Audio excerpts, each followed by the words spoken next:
So there was a press conference inside of it's kind of like a press conference inside of the White House today where they President Trump swore in the U.S. Attorney for the District of Columbia. So I would imagine that because their press were in there at the time, that they probably had some conversations about other things, and I haven't seen this yet, so I figured we could check it out, and then after this is over, then we'll probably play some games. So let's give it a watch. Thank you very much. So today we're honored to swear in Janine Pirro, somebody I've known for a long time, and she's an incredible person, an incredible woman, as our new interim United States Attorney for the District of Columbia. It's a big deal. Welcome in. And I'd like to congratulate Janine and her whole family, and we have Christine with us, and Chopey, Alex, what's up from Ireland? Hello. In a very, very important place right now.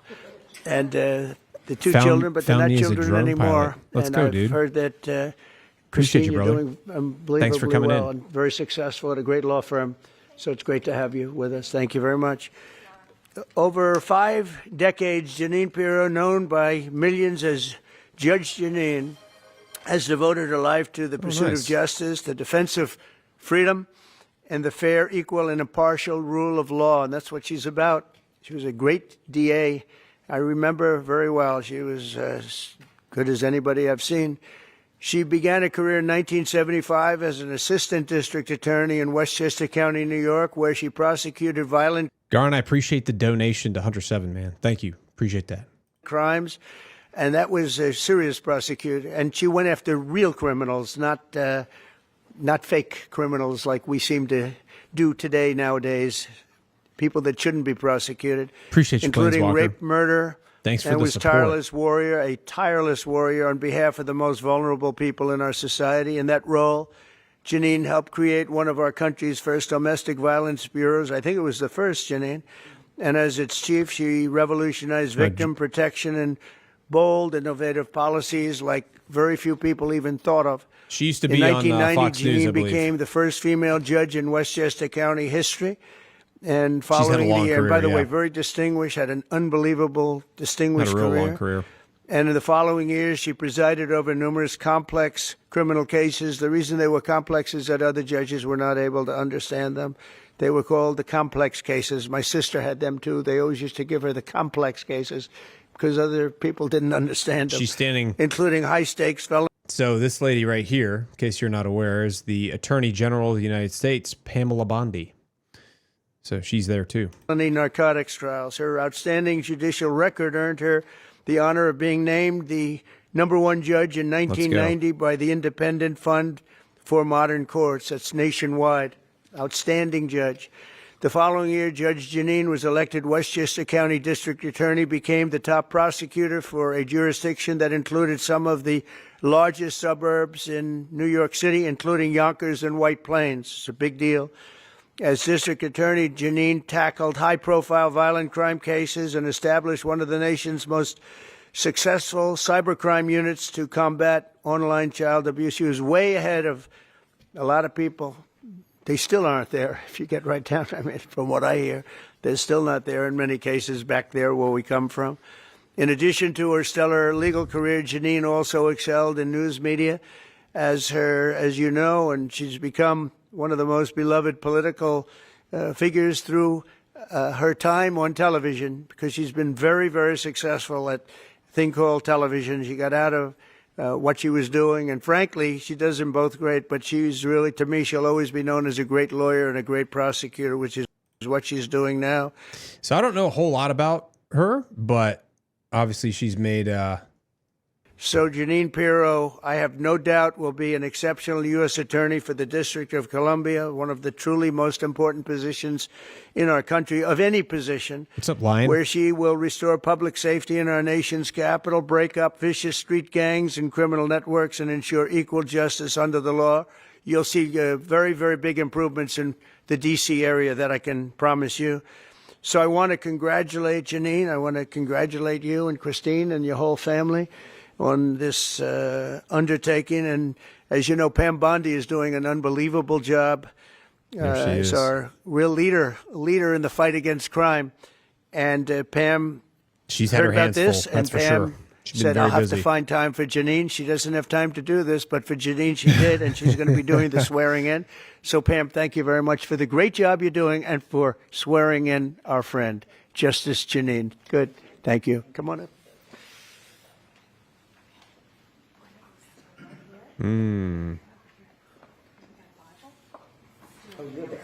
Whole lot of pantsuits. I do solemnly swear I, Janine Pirro, do solemnly swear that I will support and defend the Constitution of the United States that I will support and defend the Constitution of the United States against all enemies, foreign and domestic, against all enemies, foreign and domestic, and that I will bear true faith and allegiance to the same, and that I will bear true faith and allegiance to the same, and that I take this obligation freely. and that I take this obligation freely. It's interesting how there's so many. Without any mental reservation Without any There's so mental many reservation or purpose of evasion. or purpose of evasion, Oaths of And I will office well and out there. faithfully and that I will well and faithfully discharge the duties discharge the duties of the office upon which I am about to enter. of the office upon which I am about to enter. So help me God. So help me God. Congratulations. Thank you. Ooh, loud clapping. Really loud clapping. Oh, my goodness. Thank you, Mr. President. Justice and thank you, Janine. Madam Attorney General, Justice both my friends Janine. for many years. Long ago, I went to law school to study I wonder where she about went to law justice school. and to bring justice to victims of violent crimes, women, children, and the elderly. I fought to give them a voice in a system that was both blind and deaf to their concerns. I dedicated my heart and soul to making sure that there was a system that responded to them. My profile and my prosecutorial successes garnered public attention, and my life took unexpected turns.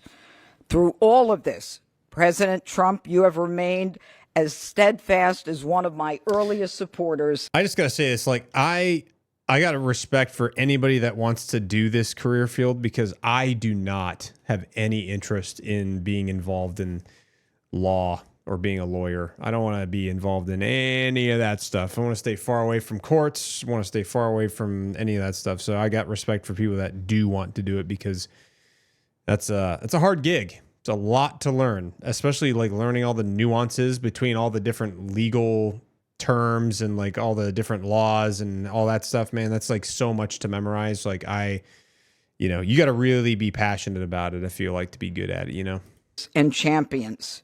You never wavered. You were always steadfast, trustworthy, all of it is a lot. and confident. You were right about that, Plains Today, Mr. President, you bring me back to my roots. Dark Knight. And You and me both. it is a larger arena, but no less an arena where we need justice, where we need to send a message that justice will be honored in the District of Columbia.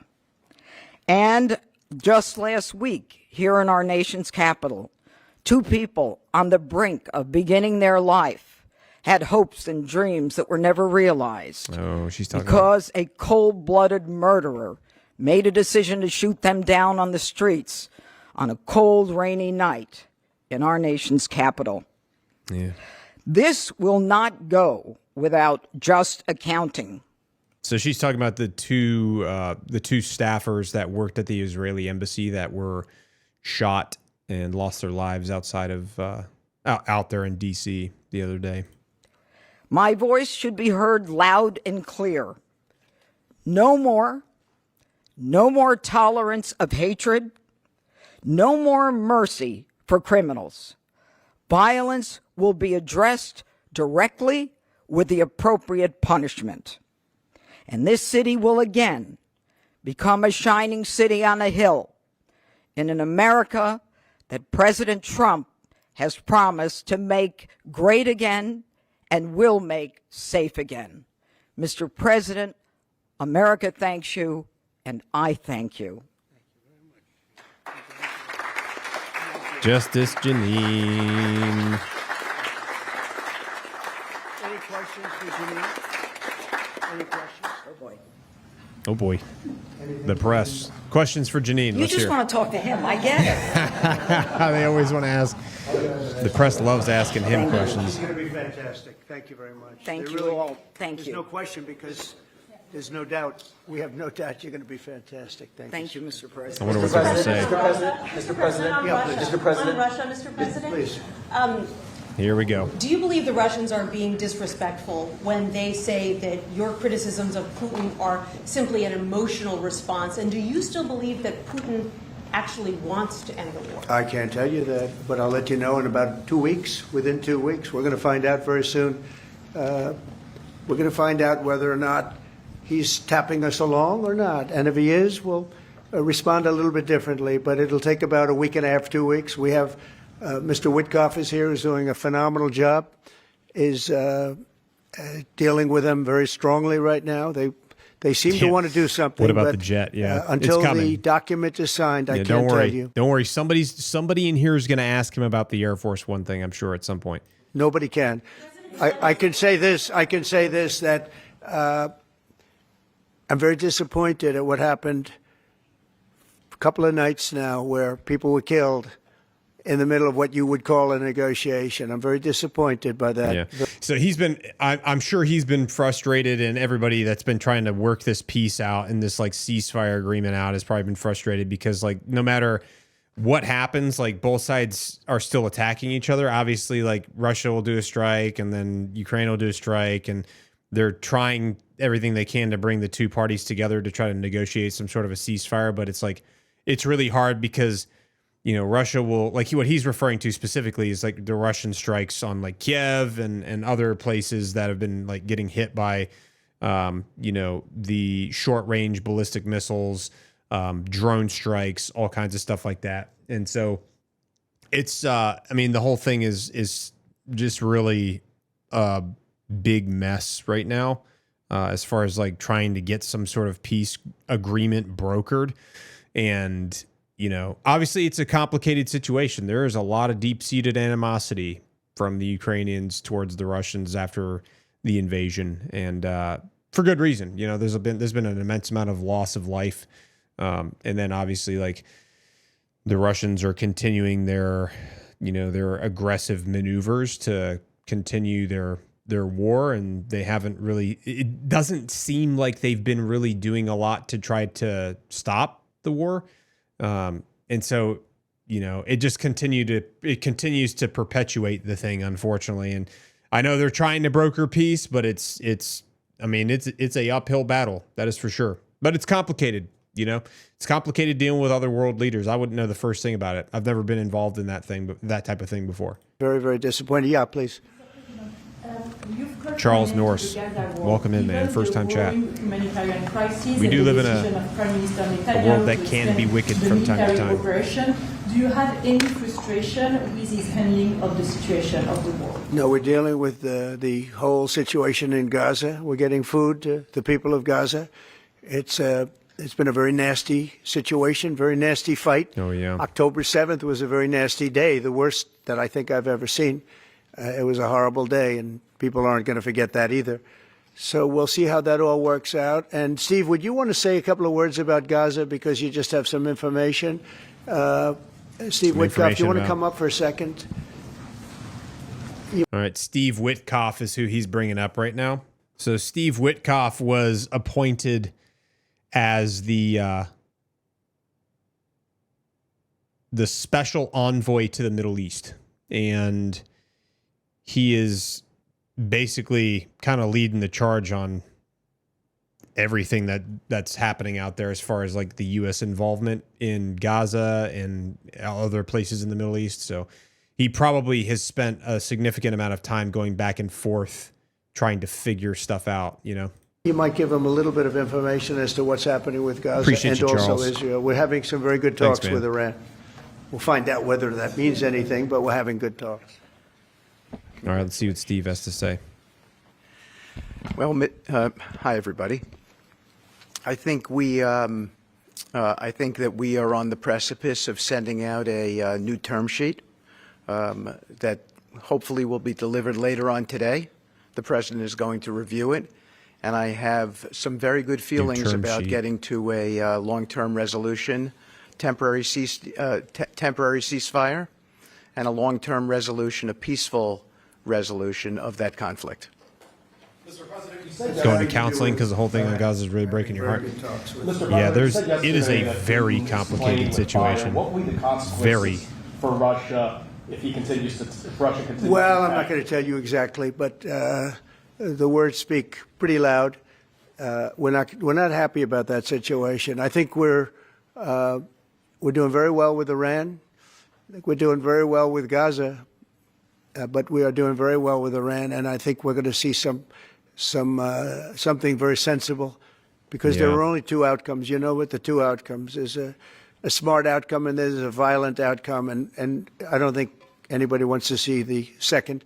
But I think we've made a lot of progress, and we'll see. You know, they still have to. Yeah, that's the thing. Like Russia does seem pretty dead set on retaining every part of Ukraine that they've taken, and then they're asking for like extra, and they're wanting to they want Ukrainian troops to leave the areas that they've taken and all kinds of stuff. They're asking for a lot, and it's very hard for them to broker a peace or broker some sort of negotiation between the two countries when they're asking for more and more, and they're also moving the goalpost further and further and stuff like that.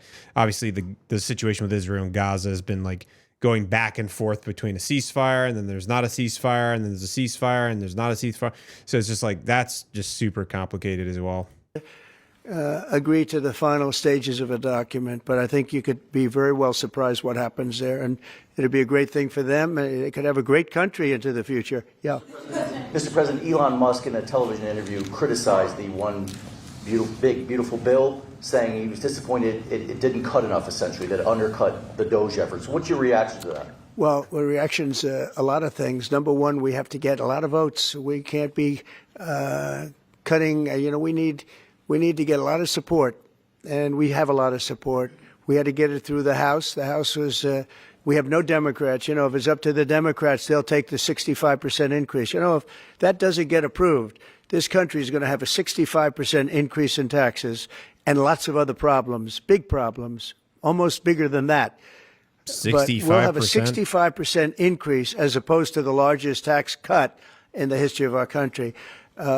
We will be negotiating that bill, and I'm not happy about certain aspects of it, but I'm thrilled by other aspects of it. That's the way they go. It's very big. It's the big, beautiful bill, but the beautiful is because of all of the things we have.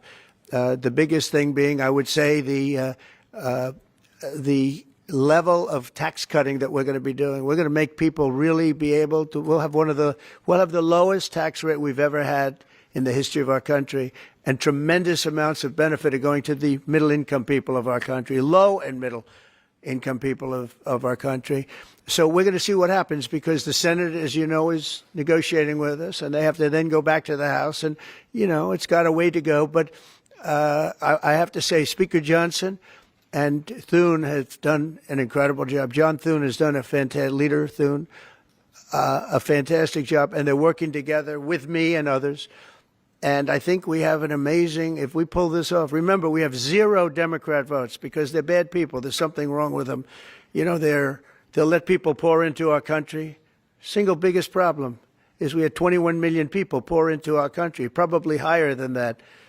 So basically the big thing that's like he's talking about for tax hikes, as far as what I've been able to find, is that if this bill doesn't pass, then because one of the things that's in this bill is there's the 2017 tax cuts that were passed when he was president the first time.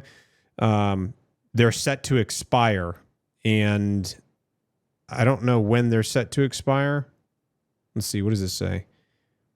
Okay, many of these tax reductions and tax benefits are set to expire at the end of 2025, and if these provisions lapse without renewal, taxes would revert to the pre-TCJA levels, resulting in higher taxes for many Americans.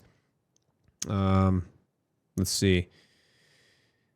The tax rates would revert to their 2017 levels. For example, the top individual income tax rate would rise from 37% to 39.6%. And other brackets would increase similarly. The 10% bracket would remain the same, but the 12% bracket would revert to 15% and so on. The standard deduction would decrease from $16,000 to about $8,000 for individuals, that's pretty big. Because right now, currently, if you go file your taxes, you get to basically get a standard deduction of $16,000, even if you're not like writing off anything. But if this bill doesn't pass, it'll revert to the TCJA levels, which is $8,000 for individuals, which means you would be, getting a standard deduction of $8,000, which essentially equates to you're writing off $8,000 without having to write anything off, essentially. There's analyses out there, such as from the Tax Foundation, that estimates that letting the TCJA expire would result in an average tax increase of about 2.2% of adjusted gross income across all income groups, or roughly $1,700 for the average family. For middle-income households, this might translate to a 10 to 20% increase in their federal tax liability, depending on income and deductions. So, for example, if a taxpayer's federal income tax bill rises from $10,000 to $16,500 due to higher tax rates and lower deductions, that's a 65% increase in tax liability. Okay, maybe that's what they're saying. But still, bottom line is, like, that's one of the reasons why they're trying to get this through, is because it's going to revert to the pre-tax cuts that he had passed when he was president the first time. And so they're trying, like, if it passes, then it makes these tax cuts like a permanent fixture, a permanent change. So I think that's why he's referring to it in that way. And they're people that weren't supposed to be here. And many of those people are bad. Murderers, drug dealers, the mentally insane. They were closing mental institutions all over the world, not South America, all over the world. They're coming into our country, and we're getting them out. And we're having a hard time because some judges aren't making it very easy for us. Have a good night, brother. And it's tough enough. God bless. They approved that. They allowed that to happen to our country. We don't have one Democrat vote. And if I were a Democrat, I'd be voting for this bill, and I'd get elected to any position I want as a Democrat. They're crazy. They're voting for a 65% tax increase. And they're only doing it for hatred. They're not doing it for any reason. They know it's terrible.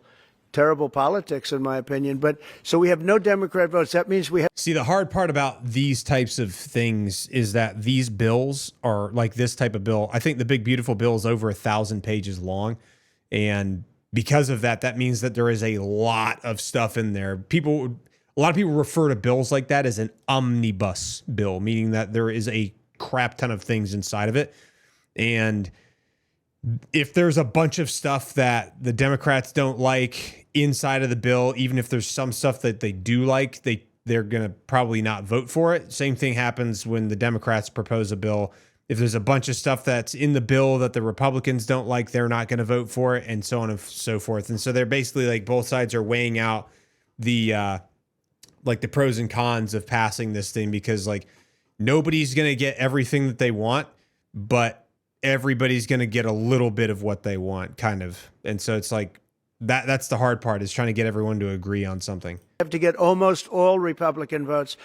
And I think we're very close to doing that. Yeah. I would say that it's tough to I might be wrong, but I believe it's probably unlikely that all these folks have read all 1,000 pages of it, because they're so busy. Like, I don't know how you would have time to read 1,000 pages while you're also doing tons of other meetings all day long.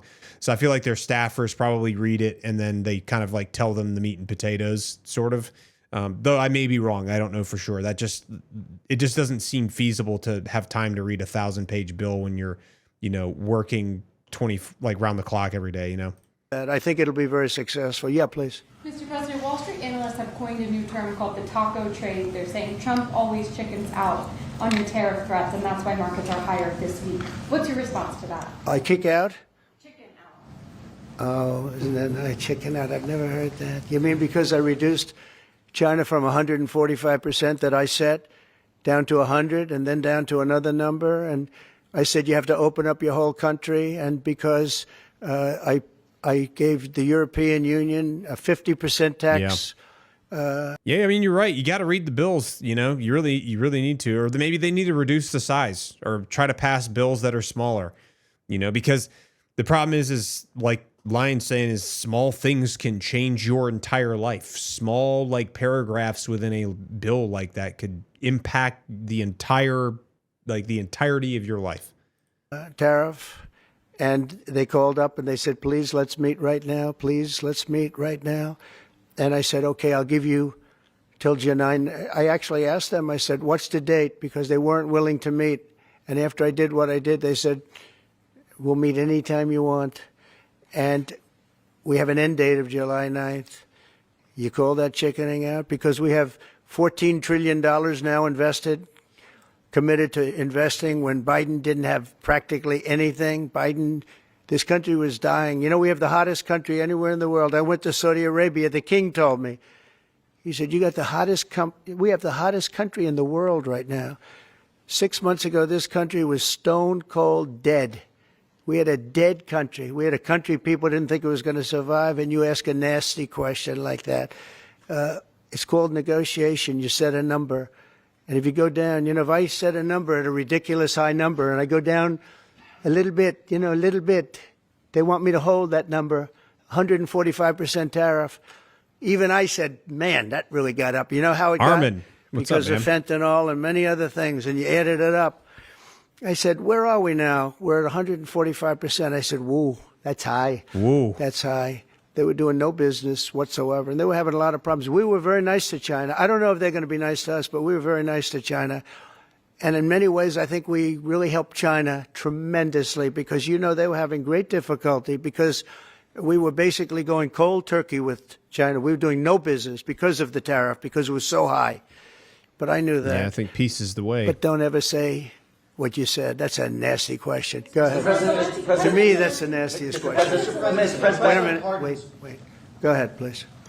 President Zelensky says he's ready to sit down with you and Vladimir Putin in Geneva, and it sounds like General Kellogg is working on preparations for that. Are you planning to sit down with the two of them? Well, I will if it's necessary. Oh, nice. We have to.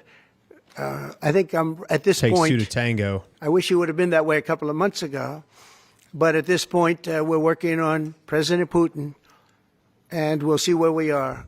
I think we're doing fine, but we'll see. I don't like what's happening. That's one thing I'll say. I don't like when I see rockets being shot into cities. That's no good. We're not going to allow it. You've always said that the war never would have started if you were Would have never president. happened, and it didn't He doesn't happen. seem willing to do anything that you want him to do.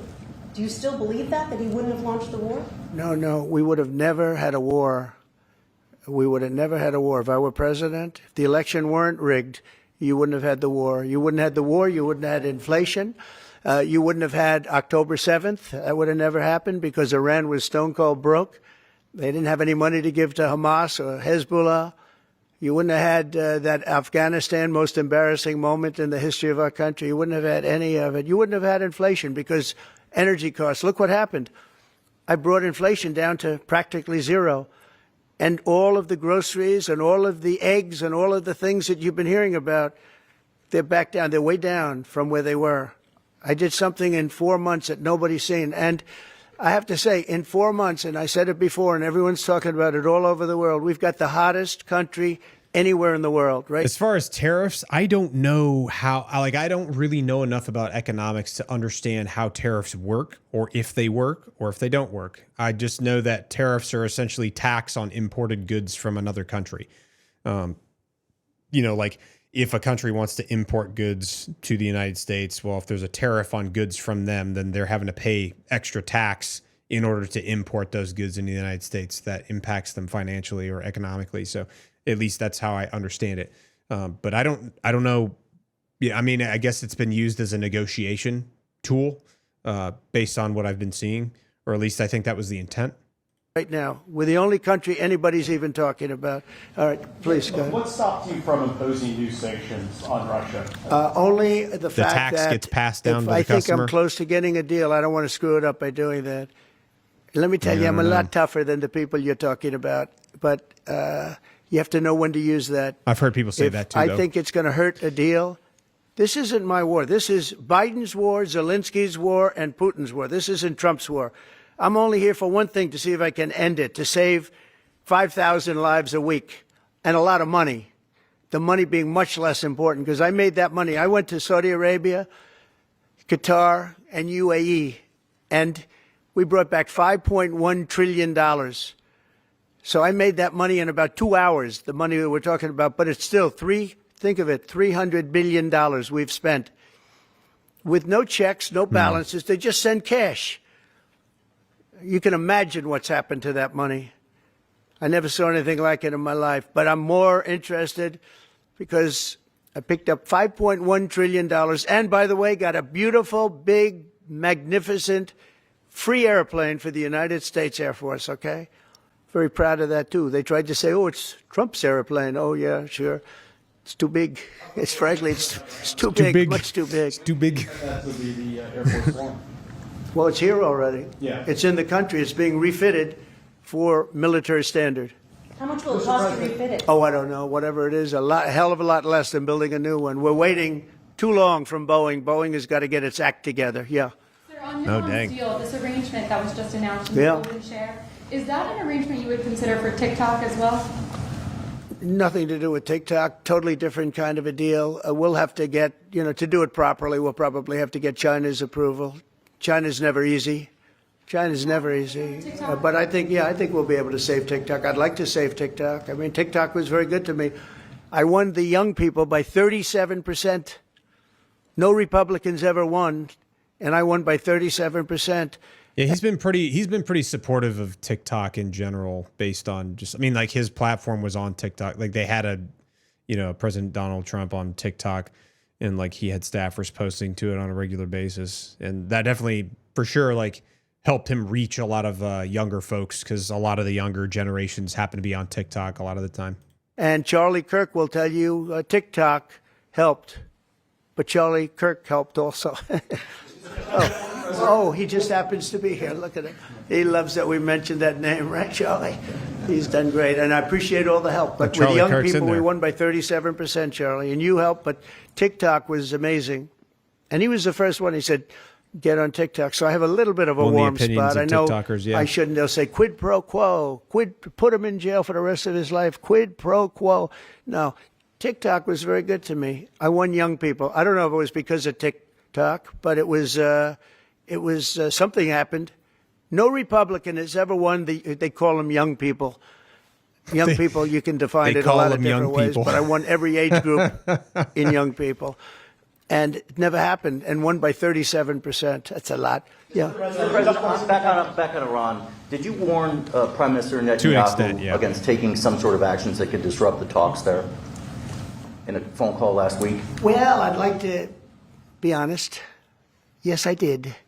Next question, please. Just on sanctions. I did, yeah. If Senate Republicans want to push It's not a warning. I said I don't think it's appropriate. What exactly did you tell him? Did you I just said I don't think it's appropriate. We're having very good discussions with him, and I said I don't think it's appropriate right now, because if we can settle it with a very strong document, very strong, with inspections and no trust. I don't trust anybody. I don't trust anybody. So no trust. I want it very strong, where we can go in with inspectors. We can take whatever we want. We can blow up whatever we want, but nobody getting killed. We can blow up a lab, but nobody's going to be in the lab, as opposed to everybody being in the lab and blowing it up, right? Two ways of doing it. Yeah, I told him this would be inappropriate to do right now, because we're very close to a solution. Now, that could change at any moment, could change with a phone call. But right now, I think they want to make a deal, and if we can make a deal, save a lot of lives. When do you think a deal could happen on Iran? On which?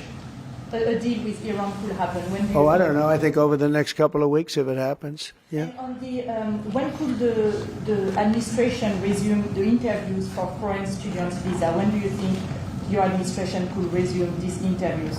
On what? For the foreign student visa. Yesterday there was... for the French visa? For the French too, but all the foreign students. Oh, for the foreign visas? What are you referring? Foreign visas for what? Are you talking about for colleges? Okay, so you're off of Israel. Now you're talking about colleges, right? Yes, now. Okay. Well, we're going to see. Look, Harvard has been a disaster. They've taken $5 billion plus. $5 billion. Nobody knew that they were making this kind. If we didn't do this, we would have never found this out, Pam. They're taking $5 billion. And I'd rather see that money go to trade schools. And by the way, they're totally anti-Semitic at Harvard, as you know, and some other colleges too, in all fairness to them. And it's been exposed, very exposed. And I think they're dealing very badly. Every time they fight, they lose another $250 million. Yesterday we found another $100 million. And they have, they have a fund, an endowment, $52 billion. All right? They get a lot of that from the United States. That's so much and money. I think it's ridiculous. I think this, everyone's that's a lot of money coming up to me saying, we love the idea of trade. $52 billion. Now, obviously, we all know that Harvard charges a lot of money for like full tuition. And they've been doing that for a very long time because it's a prestigious school, right? It's like when you think of like Ivy League school, like the top of the cream of the crop, everybody thinks Harvard, right? So they've been making bank for a while. Schools with that kind of money and money from others, but money from them. You can have the best trade schools anywhere in the world. 18 to give 65-year-olds or younglings. Indiana, lots of good states, well-run states. And you give them the money, they can only be used for trade schools, and they'll teach people how to build motors and cars and Mike Rowe's AI, awesome. The AI, we're building plants, we're building... Trade schools are valuable. Hundreds of... People like underestimate trade schools. Like I know like electricians, like if you're a certified electrician, you have all the certificates to like do electric work, like you can make good money, like real good money. Those people are making a lot of money, in trade schools, you can get all those certifications to become an electrician, like a licensed electrician. And plus HVAC guys, plumbers, like there's so many jobs out there that are trade school jobs that you can make good sustainable income from that are like super undervalued. Billions of dollars worth of AI plants already started, many of them. We've never had a boom like we're having now. Yeah, especially in the wake of AI growth, because like a lot of people aren't doing those jobs, but there's like a huge, it's like a big gap where we really need a lot more people doing those types of jobs, and if we incentivize people to go to trade schools, then we'll be able to fill that gap, To see it. There's never been anything like it. So we're up to about $14 trillion in investments. There's never been anything even close. You look at Biden, this guy, they had people leaving as opposed to investing. And they're doing it because of November 5th, and they're doing it because of the tariffs. The tariffs have been tremendous. I can promise you, and I have great respect for the people. It was easier to get into Harvard than the U.S. military during the final years of President Biden. I don't know. I have no idea. I've never tried to get into Harvard, so I have no idea. I would not be able to verify that. At the European Union, they wouldn't be over here today negotiating if I didn't put a 50% tariff on. The sad thing is now when I make a deal with them, it's something much more reasonable. They'll say, oh, he was chicken. That's so unbelievable. I usually have the opposite problem. They say, you're too tough. Mr. President, on Harvard, there were some Jewish students protesting on campus yesterday. They said they don't want you making these huge cuts, cutting off student visas to Harvard in their name, because they feel Harvard like it has makes to show them us. more of a target. Okay, Harvard has to show us their lists. They have foreign students. About 31% of their students are foreign-based, almost 31%. We want to know where those students come. Are they troublemakers? What countries do they come? And we're not going to, if somebody is coming from a certain country and they're 100% fine, which I hope most of them are, but many of them won't be, you're going to see some very radical people. They're taking people from areas of the world that are very radicalized, and we don't want them making trouble in our country. So I saw yesterday that in the middle of the UK, there was a nice young man. He wants to go back to school at Harvard, and he looked good to me, but I want to check his past. But we want to be able to see why, these countries aren't helping us. They're not investing in Harvard and all of we are. So why would 31%, why would a number so big? I think, number one, I think they should have a cap of maybe around 15%. Yeah, that's the thing about bachelor's degrees. Like, you can get a bachelor's degree and you've got like you can get some more jobs, but there's a lot of people getting jobs that start at like $35K a year with bachelors. Like, if you want to really make good money, you got to get a master's these days, especially if you want to have like a really good standard of income. Unless you go to a trade school, because there's some jobs out there that, like, if you have certifications, you're going to make more money after having gone to a trade school and getting certified to be something than somebody with a bachelor's degree, like electricians, for example. Not 31%. We have people want to go to Harvard and other schools. They can't get in. Clipper, I'm not because sure. we have foreign students there. I do not know. But I want to make sure that the foreign students are people that can love our country. We don't want to see shopping centers exploding. We don't want to see the kind of riots that you had. And I'll tell you what, many of those students didn't go anywhere. Many of those students were troublemakers caused by the radical left lunatics in this country. All right, one more question. They want, go ahead. They want 10-year experience mandatory. The problem with that is like, how do you get a job that requires experience when you can't get a job to get the experience? You know, like that's the hard part. But I do understand why people value that experience, because like oftentimes experience is more valuable than having a degree that says you're qualified to do this job. Because like, if you train somebody, I fully believe that anybody could learn how to do just about any job. Obviously it's going to be different for like math heavy jobs and stuff like that, but I feel like you could train people to do a lot of different jobs out there that require degrees. Will you pardon the people who are accused of conspiring to kidnap Michigan Governor Gretchen Whitmer? I'm going to look at it. I will take a look at it. It's been brought to my attention. I did watch the trial.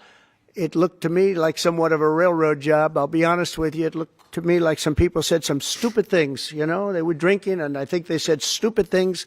But I'll take a look at that. And a lot of people are asking me that question from both sides, actually.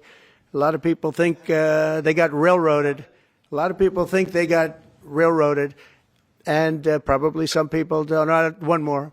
Go ahead. How will the confrontation with Harvard end? Do you foresee? I don't know. I don't know. Harvard's got to behave themselves. Harvard is treating our country with great disrespect, and all they're doing is getting in deeper and deeper and deeper.